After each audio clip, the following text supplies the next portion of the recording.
2 to you at 10 to 8 there. Helen Shapiro, no trespassing. And it's that time of the week again. We catch up with the Dubbo Regional Council Mayor, Matthew Dickerson. Good morning, Matthew. Good morning, Ian. How are you going today? I'm well, and yourself? Yeah, good. Good to see you back in the chair. I haven't chatted to you on 2 to you for a little while, so good to see you back here. Well, I'm the hole filler anyway, so the roster hole filler. Now, you've been a busy man because I believe, well, first up, budget discussions at council last night. This is one of a series of workshops that we've been holding as we lead up to the budget. And so we basically get different focus points. We have the councillors there, we have some of our staff, depending on what the focus is at that particular budget discussion. And we go through those workshops, we pull apart the budget, put it back together, see what we can do with it. And obviously we want to get to a point where we put the draft budget out, which will go out in our business papers for the council meeting next Thursday. It'll go out on public display. We want to make sure we've thought about a lot of things, but we've got 10 heads on a council, we've got 55,000 heads in our LGA, so the most important part then is once we put it out on public displays, we want the public to look at it. This is how we'll be spending your money over the next financial year, so have a look at it. And one of the things that I think is really important is sometimes people say, I want more money for A, B and C. That's fine, but also think about where we've got to take it from, because we don't have a bucket that goes forever. If you take it from one project and put it to another project, that's fine, but we can't keep putting it to new projects.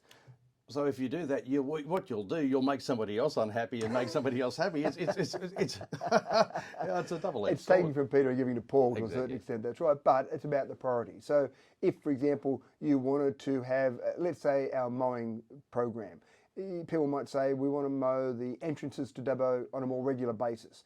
Okay, that's fine. So where do you want to mow less often? What do you trade off there? And that's what it always is about. It's about trying to come up with the right priorities for the public. We, as I say, we've got 10 heads. We discuss these things at length. We talk about how we can save money here and put money into the other different things. But ultimately, we want the public to be involved in that process, because once the budget's decided, then that's what happens for the next financial year. That's locked in. So, as you say, the important takeaway from this is for the public to get in and have their say. How will they be able to do that? A range of different ways, but essentially we've got the ability for public submissions to be made on the budget, but it can be as simple as ringing up a councillor, talking to a councillor about something, sending an email off. That's formal submission processes, a range of different ways, but basically have a look at it first and then deciding how you communicate that. That's a pretty easy part of it, looking through the budget, because we're talking about almost a $200 million budget, and it's a little bit bigger than your household budget, so you want to make sure that you're having a good look at it, and there's a fair bit in all of that.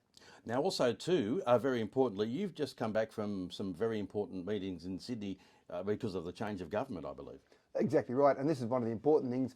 Getting in to see some of these ministers is a tough gig, because everyone wants to see the new ministers, and some of these ministers, in fact almost all of them, have never been a minister before. They've been in opposition for 12 years, but obviously they haven't all been in government for 12 years. So this is a really challenging part, but we got to have 2 meetings this week. So Jan Aitchison, who is the Minister for Regional Roads, that was an important meeting. In fact, we were the very first meeting she's had with any external stakeholders. That was pretty good. And again, good information coming out of that, some more money for regional roads. There'll be about 390 million that will come over the next 2 years for regional roads. So that's really exciting from our perspective.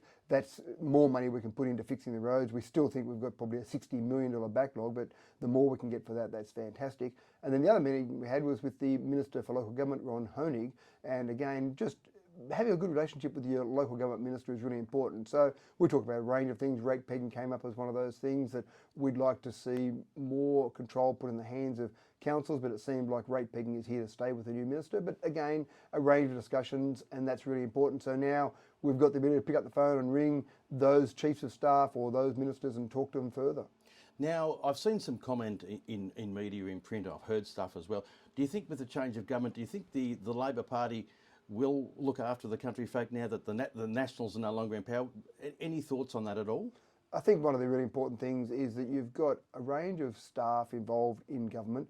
Having one particular person, the minister, for example, or a person that might be a local member, is one part of the whole machine. And if the government, whoever's the government, if the government's doing their job correctly, they're looking at the needs for various communities, they're looking at demographics, they're looking at various population projections. So all of that information should feed into hospitals and policing and education. So ultimately, I would still hope that a change of government, when there is a need, and Dubbo is a growing community, that that need is still there regardless of who might be in government. So I think we'll still go fine. But again, to make sure we do, I'll make sure I'm still knocking on a variety of doors and making sure they know who Dubbo is in that whole process. So you would say they're a fairly successful trip thus far with what the connections that you've made there? With the fact that we've only had this new government in for a very short period of time, and some of these ministers were only announced a week ago, keep in mind that when we went to meet with them, they didn't have a telephone system set up yet.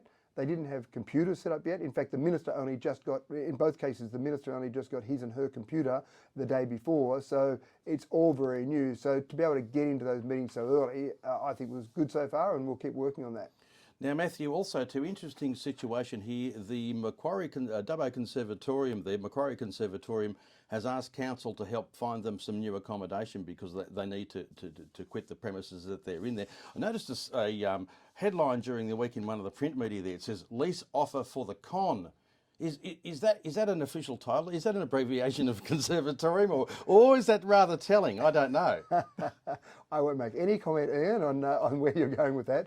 But the offer at the moment, and it's not quite an official offer because it was a recommendation from a committee meeting, is that we've said to the Conservatorium that if it goes through council, this will be a process where if you want to lease a council building, that's fine, you can do that at commercial rates. There was some discussion about potentially giving some subsidised rates for the Conservatorium. But when we started looking at the finances, it's a very successful business, and well done to the board and the management of the Conservatorium. I won't say the con, of the Conservatorium, because they've been able to run a very successful business. They've got over $1 million in reserves at the moment in the bank. They've made, in the last 3 years, they made $100,000 profit, then $140,000 and $130,000 profit. So they're a very profitable organisation going very well.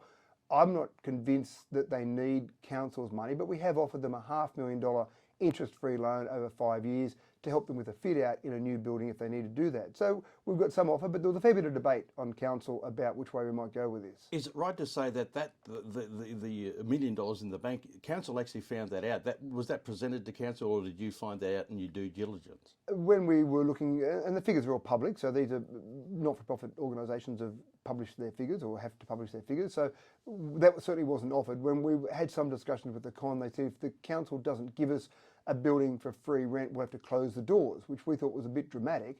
And then some further investigation said, well, if you had $1 million in the bank and $100,000 a year plus profit, you're pretty unlikely to close the door. So it might have been a little bit of chest beating involved in that. But again, we've got a range of opinions on council. We'll keep discussing it at a council meeting next week and come up with some sort of solution, because we don't want to lose the con. The con's important for Dubbo. Certainly is there. Of course, we'll find out more after that meeting. That's coming up next Thursday, isn't it? The next meeting. Absolutely right, the council meeting. So I'm sure you'll be tuning in for that, Ian. Matthew Dickerson, as always, the Mayor of Dubbo, thank you very much for your time, for joining us here on 2 to You Breakfast. My pleasure, Ian. Thank you very much. 2 to You, it's now coming up to 2 minutes to 8, the latest in news, sport and weather on the way for you in a couple of minutes' time.